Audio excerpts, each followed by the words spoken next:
Good morning. It's February 28th. These are the headlines this Sunday morning. The search for two missing people continues in the New York explosion. And a real-life drama that transfixed a nation comes to the stage. Also, another twist in the real-life soap opera from San Francisco City Hall. Good morning, everyone. I'm Mark Mullen. And I'm Isabel Duran. Newscenter 4 Sunday Morning is next. Everyone knows politicians don't always tell the truth. No new taxes. But how honest are you? Take an ethics quiz in private Monday at 10 on Newscenter 4.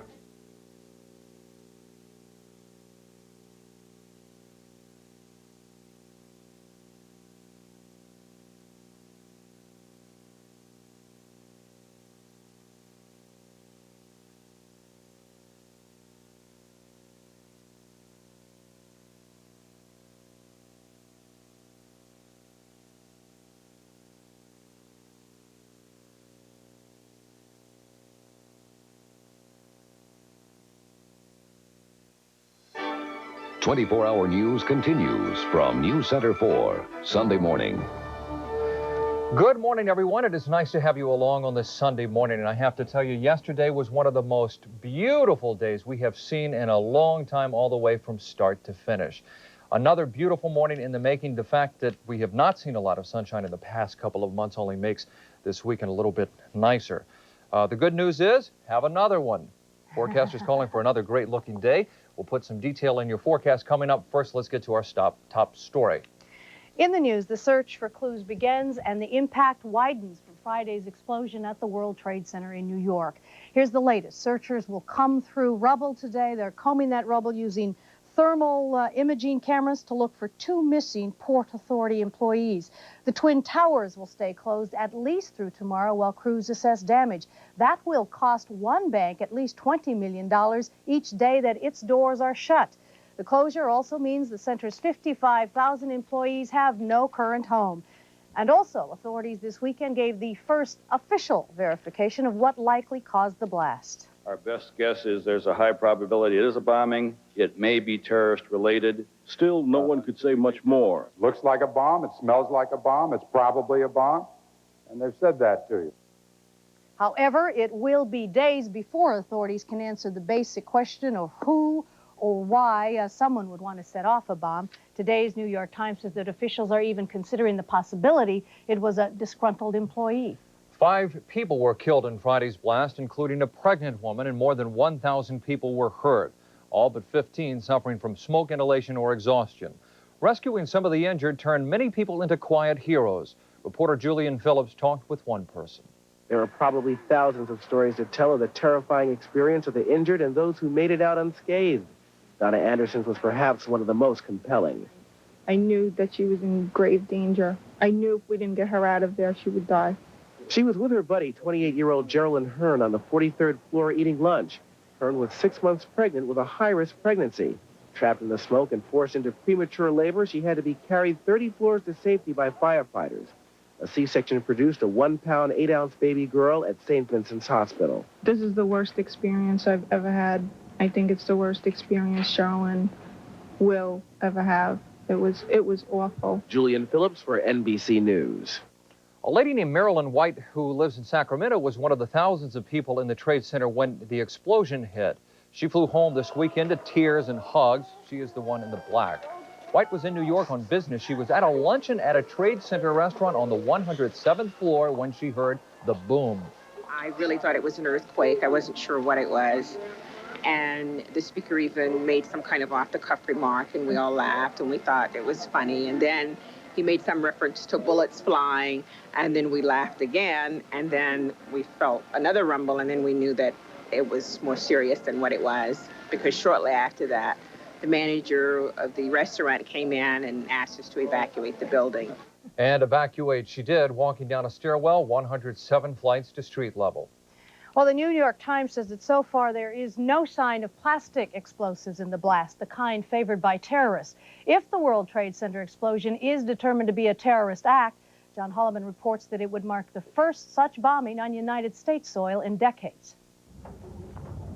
For most Americans, this is the face of terrorism. Television pictures from Lockerbie, Scotland, Medellin, Colombia, or Beirut, Lebanon. But Friday's explosion at the World Trade Center in New York brings the possibility of terrorism much closer to home. There's been a velvet curtain, in a way, that has led the American public to feel invulnerable to terrorism on its shores. And I believe the possibility of an epidemic of contagion from this event is very real. In his weekly radio address, President Clinton sympathized with the victims, praised the rescue workers, and promised to get answers. Working together, we'll find out who was involved and why this happened. Americans should know we'll do everything in our power to keep them safe in their streets, their offices, and their homes. New York's governor has seen fear in the eyes of people in his state. Fear is another weapon that's used against you. And that's what terrorists are all about, if these were terrorists. And what they're trying to do is deny you normalcy. And what we must do in this safest and greatest city and state and nation in the world is return as quickly as we can to normalcy. White House officials won't talk about any increase in security, but the president's safety is always protected by tall fences combined with electronic devices. Explosive-sniffing dogs are at work as usual, as are metal detectors for all visitors. White House aides are closely monitoring the investigation, and President Clinton is staying in touch with FBI Director Sessions. But the big question being asked here right now is who is responsible for what appears to be the return of terrorism to the United States. John Holloman at the White House. From terrorism to a mission of mercy, American pilots may have missed their mark in Bosnia this morning. U.S. cargo planes left Germany to drop leaflets informing Muslims and others that food and other relief supplies are on the way. But initial reports say that none of those announcements have been found, that they may have fallen in the no man's land between Serb and Muslim front lines. The problem is that relief supplies are supposed to be dropped from the same height. Pilots initially said this morning's leafleting went without a hitch. It was a high-risk mission, but fortunately, everything was pretty much uneventful, and it was a smooth mission.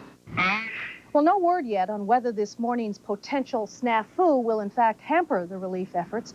At last check, the food drops were set to start within the next day or two. A new poll shows most people in the military are against President Clinton's plan to lift the ban against gays. Of more than 2,000 enlistees polled, 74% said they disapproved lifting the ban. 18% said they favored the change. 81% of those polled also predicted widespread violence if openly gay men and women were admitted to the military. Still to come this Sunday morning, the 11-year-old who helped nab 4 robbers. And the ongoing soap opera from San Francisco City Hall now has one of its stars back in the fold. Stay tuned.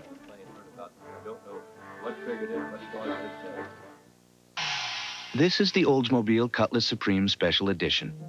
It's got a V6, 4-speed automatic, air, cruise control, and other neat stuff. It's also $4,000 less than a Honda Accord, $4,100 less than a Toyota Camry, and more than $5,000 less than that Nissan Maxima. The Cutlass Supreme Special Edition. It's your choice.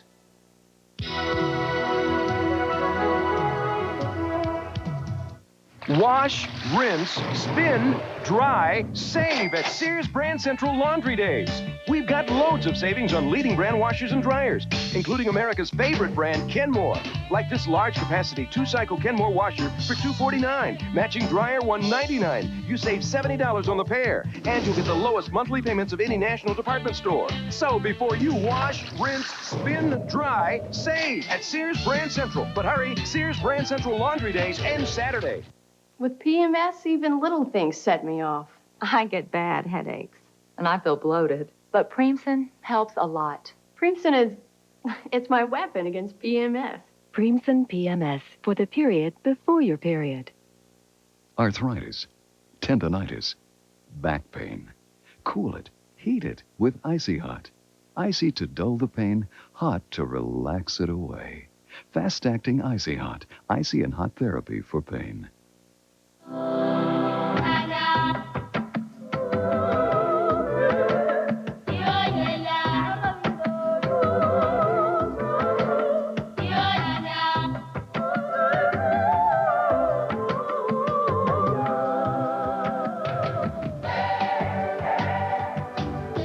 It's the way we make you feel.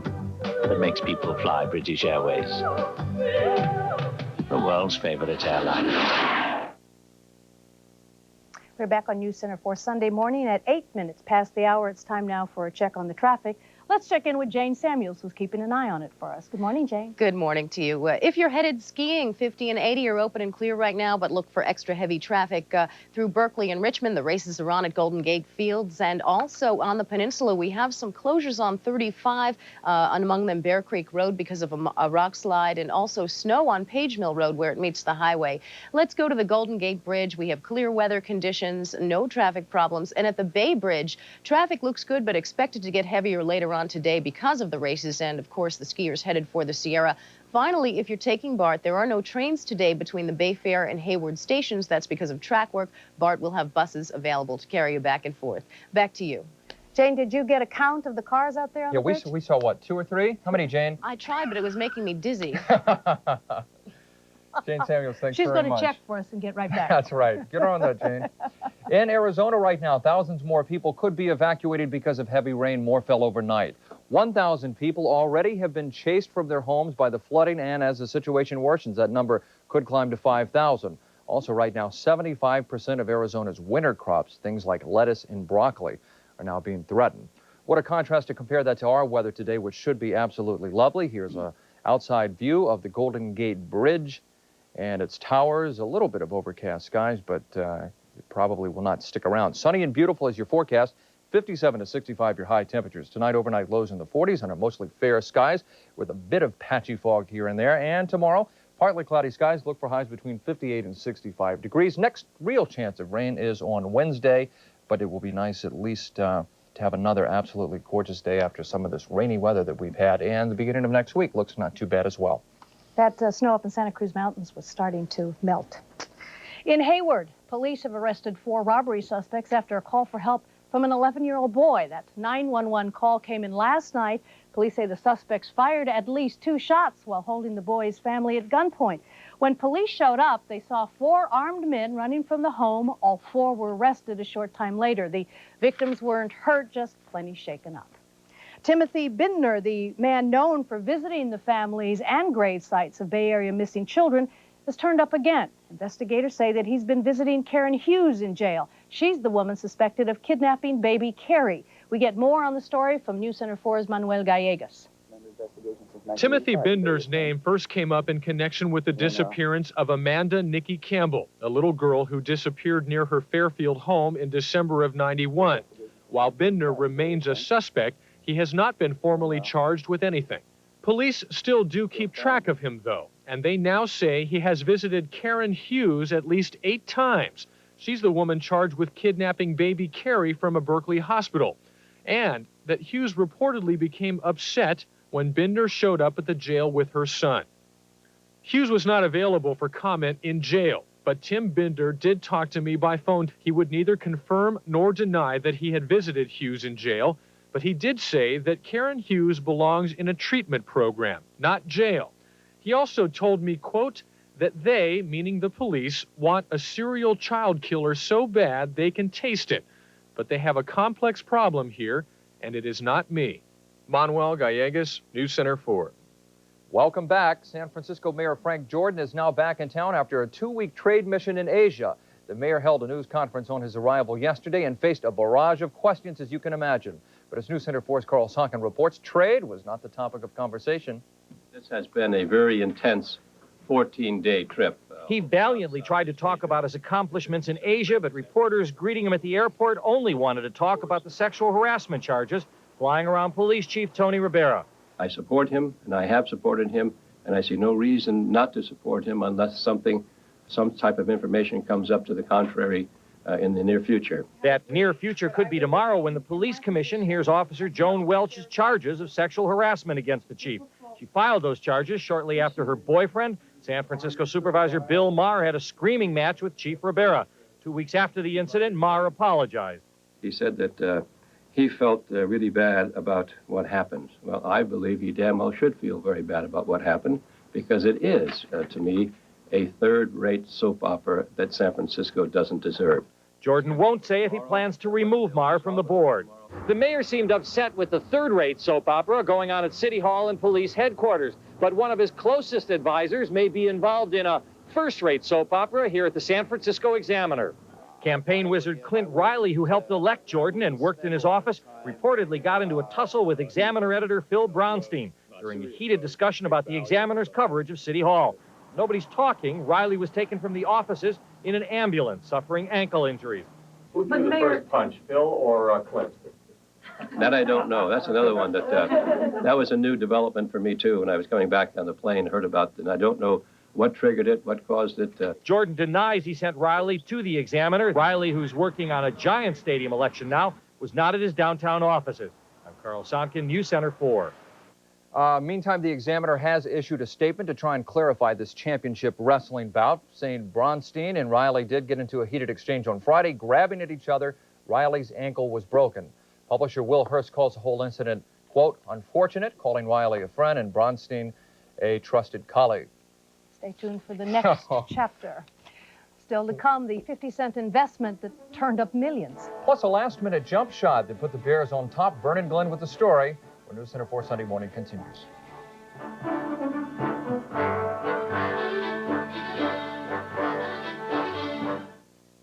The king of winter sports is Squaw Valley, USA. But the king of the mountain is a fun, tough 4x4 from Ford. Ford has the #1 selling car in America, and Ford F-150, America's #1 selling full-sized pickup, with the largest standard engine and the most torque in its class.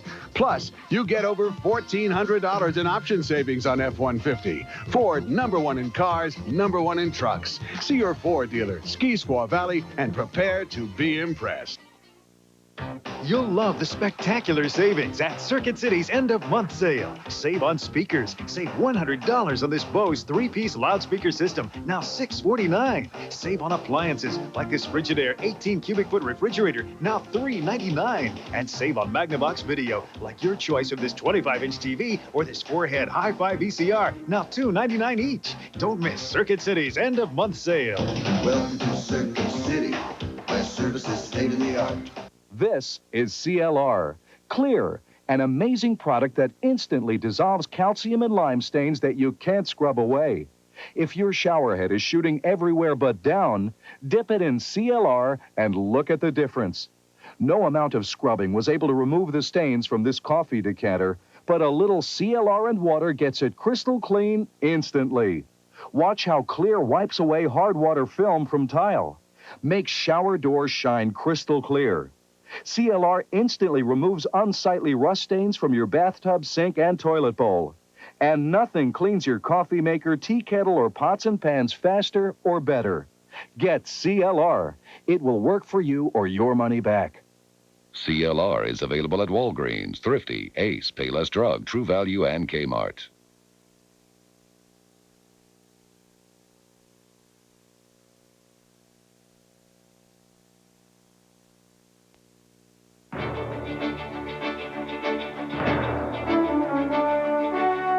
If these 6 little balls have numbers on them, which correspond with your Super Lotto tickets, it means you are now a multimillionaire. Call your boss, tell him right here. He'll be in tomorrow. 17 minutes after the hour in the Sunday morning, time for a check on other stories making news. In other news this Sunday morning, an explosion has injured 25 people in the southern Philippines. Police say that a bomb went off in an airport gift shop. No groups have claimed responsibility. Most of the injured were treated and released. Police found another bomb nearby about 3 hours later, but safely got rid of it. The so-called Spruce Goose, the historic plane built by Howard Hughes, has arrived in its new home in Oregon. Took 7 months to move it from Long Beach, where it's been a tourist attraction for 10 years. In Oregon, plans are in the works to build a new air museum around it. And in Salt Lake City, there's at least one man who could probably afford to build that museum. Bill Gallagher recently played a 50-cent slot machine near Lake Tahoe, winning over $2.5 million. Gallagher was laid off nearly a year ago from his bank job in New York. He says he'll take his time deciding what to do with all that money. And then, Isn't that nice? Jesse Jackson is ready, he says, to battle Major League Baseball. The civil rights leader and founder of the Rainbow Coalition says he will launch protest against baseball if owners do not take necessary steps to include minorities in club management. In other sports news, the Cal Bears went right to the last second night to pull out a win. Here's Vernon Glenn with the highlights. tired, a little groggy this morning? How about a buzzer beater from Cal just to kind of wake you up? Let's go to Washington. Cal in the dark shirts. Jason Kidd, 19 points, 8 assists, lighting it up from the corner. This tied the game at 62 yesterday. And there's Rich Manning for the white-clad Washington Huskies, 28 points for him. Todd Bozeman, the interim coach for Cal, they were down 75-74, 2 seconds left, so they set up the play. Now, NCAA hopes riding on a Cal win. Here's how it came out with 2 seconds to play. Trying to get the ball to Lamont Murray for a turnaround jumper. Murray, yes, it goes. It's the buzzer sounds, and it counts. 76-75. Cal Bears on top. 15-8 now. They got Arizona coming in next week, and Cal, if they're going to get into this big dance, well, they need more performances like that. We'll give you some other scores. Stanford men lost to Washington State, 87-54. The Stanford women, 10th ranked, beat the Lady Cougars, 100-56. USF men lost to Santa Clara, 77-76. NBA, Warriors and the Sonics. Let's go right back to Seattle. Sharunas Marshallonis injured last night on the bench. Warriors only suited 8 players. Tim Hardaway started off hot. Finger roll in a 29-point night. Warriors led by 4 at the half. Played them tough in the third period. But here come the Sonics, bringing it down. Michael Cage with a rebound. Ahead to Gary Payton. Pierce putting it up. 13 of 19 points in the third period for Pierce. Here's Sam Perkins in his home debut for Seattle. Over from the Lakers. Gives it to Gary Payton, who knows what to do with it. Sonics pulling away. Don Nelson losing 109-92. Warriors have lost all 4 meetings with the Sonics. And the Warriors have lost 11 of 12. They are 8 below the 500 mark at 24-32. NHL, the Sharks and the Flames. And the Sharks played Calgary pretty tough last night. In front of the Sharks fan. The Sharks fans do not go away no matter where the Sharks show up. This is John Carter for the Sharks. From beyond the blue line, putting the Sharks up 4-3 as it trickles into the net. And then the goalie play of Wade Flattery in his first NHL start. You see him diving with a save. He had 41 of them last night. Big goal by Brent Ashton to tie the game up at 4. And they felt it kind of slipping away. And slip away it would. Because Theo Fleury would save it for the Flames. Who would emerge as winners 5-4. And one baseball note for you. Fernando Valenzuela is back in the good old USA playing baseball. After a 2-year hiatus in the Mexican leagues, the former Dodger, 5-time All-Star, signed a minor league deal with the Baltimore Orioles. The 28-year-old former Rookie of the Year and Cy Young winner just didn't have it after a stint with the Angels, but has it going enough for the Orioles to take a chance. Fernando Valenzuela signing that minor league contract. We're out of time. I'm out of here. I'll see you on the early show. And still to come this Sunday morning, from real-life drama to the American state. The story of Anita Hill and Clarence Thomas before he was confirmed to the Supreme Court, at least on stage.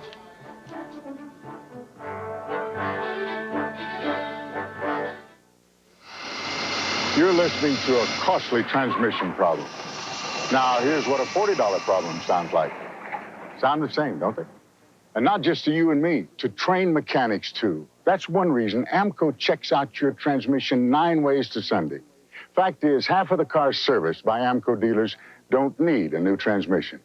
Take your car to AMCO now. What they tell you might sound awfully good. AMCO, AA-MCO. My only accident, ever. I figured I'd get out of the hospital, collect my insurance settlement, and get on with my life. Sure. Ever have to deal with the other guy's insurance company? Your injuries aren't that bad. Your car isn't worth that much. Sign here, talking this tape.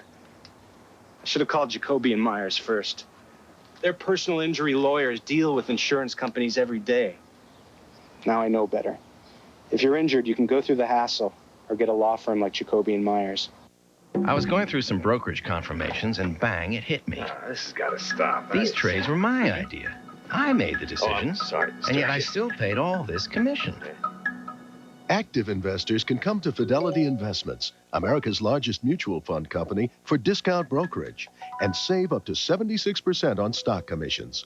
Call for everything you need to start, plus this free excerpt from the bestseller One Up on Wall Street. Call 1-800-532-7100. Hey, could you guys give the dog a BATH? Milk's got a lot going for you. Hey, Tommy, we're going to give Oscar a bath. Carbohydrate for energy, but it's slim on calories. With magnesium for balance, riboflavin for agility, and protein for stamina. Wow, is he clean already? Milk. It does a body good. A year and a half ago, the nation was transfixed by a real-life soap opera, the Clarence Thomas confirmation hearings. Now that drama has made it to the stage, and as part of our coverage of Black History Month, Newscenter 4's Belva Davis looks at the play based on the event, Unquestioned Integrity, the Thomas Hill hearings. I had no intention of being here today. I did not think that this would ever... The first scene is just like the hearings. It gives you that feeling of almost docudrama, and then you watch the whole thing disintegrate. And indeed, that is what the country watched in late 1991 as the Clarence Thomas confirmation hearings disintegrated into a Washington circus. It is a piece of America's recent history that is painful to watch.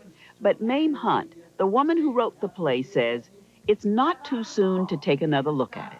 I really did want to just present it and say, here, maybe this will help to understand. But it's not going to heal anything. I'm very aware of that. It didn't heal me in the process of writing it. It doesn't heal me to watch it, you know, the nights that I've watched it. It's still painful. That was the most embarrassing. For Hunt and director Ellen Sebastian, the Hill-Thomas hearings were about more than sexism. They were also about racism. They say Clarence Thomas himself turned the tide when he accused senators of taking him to a high-tech lynching.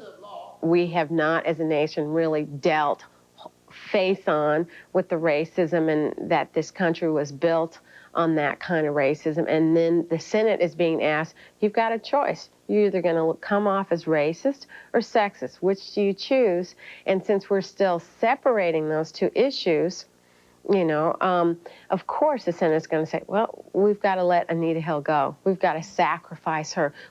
Hunt says the hearings took a turn and began to deteriorate into absurdity. I used that as an excuse to get less realistic after that moment happened.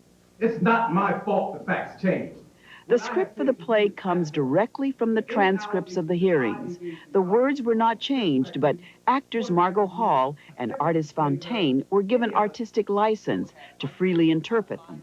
So I, as a director, worked with them on creating an emotional strategy for the transcripts, how they move, where they look, and we would discuss that. And so for me, that's where I think the actual transcripts can be interpreted again and again and again. You will see that there is invariably, or in many instances, a relationship with sex. By reviewing a different version of the hearings, the audience won't find answers, but may find a new perspective. And so now I think we can be a little bit more detached and listen and hear it anew and learn something new about ourselves and what our intentions are. How do I defend myself against this kind I'm also hoping that they'll get a chance to laugh, because there was a lot of times where, and continues to be, where I get such a great laugh out of the experience. And that's a healthy thing to do, to look back over something like that and see the absurdity of it also. In San Francisco, Belva Davis, Newscenter 4. You still have a chance to catch that play. It's being performed at the Magic Theater through the end of March. One final legal note to pass along this morning. New evidence that the California Bar Association has a heart. Sort of. The people who approve prospective lawyers say they will take into consideration the disruption caused by a man's seizure during a recent bar exam. It seems two good Samaritans who rushed to help the man until ambulances arrived were denied extra time to take the test by the on-site proctor. So at least for now, a bar spokesman stands by the proctor's decision, but he says the disruption will be at least considered when grading the tests after all, but no extra time. They can sue. They can sue only after they pass the bar. Well, maybe they'll let them try the bar if they sue and win. Maybe so. That's Good our Sunday lawyer. morning report. Thanks for watching. And we'll keep you up to date with all the day's news right here on Newscenter 4. Bye-bye.